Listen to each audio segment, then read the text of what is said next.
That is the one thing that when you find it secondhand, you have to have it. Doesn't matter how many you already have, you can always use one more.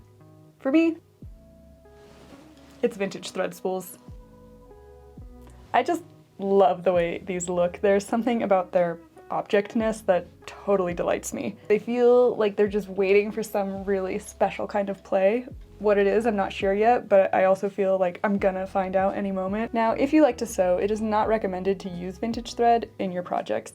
Because it is quite old, it can also be quite brittle. I actually do use it in my sewing projects, not for holding long-lasting seams together, but for doing things like thread marking and thread basting. Thread basting is a way to temporarily hold pattern pieces together before any permanent sewing. Thread basting can be more time-consuming than using something like pins, but I find it ultimately saves me a lot of headache and heartache. You have much more control when you thread baste, which can be really helpful for trickier seams. I also find it a lot easier to fit under the machine's foot than something that has a bunch of pins in it, say like a gathered sleeve cap. Additionally, if you make a mistake while sewing a thread basted seam, you can always unpick the stitching but leave the thread basting and give it another go. Whereas if you are relying solely on pins and you pull all those pins out of a tightly gathered skirt or sleeve, it's a real bummer to have to pin that all over again.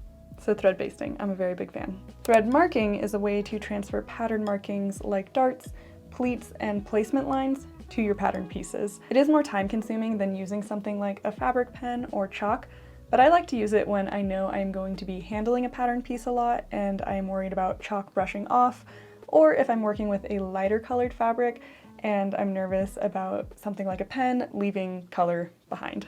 I most often use it when I am making bound buttonholes. With these vintage thread spools, you also often come across silk thread.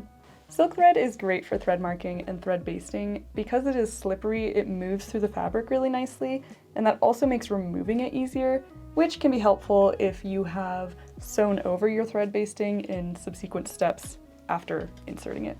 Now, do I do enough thread basting and marking that I need all these vintage thread spools? Obviously. Anyway, what's your obsession?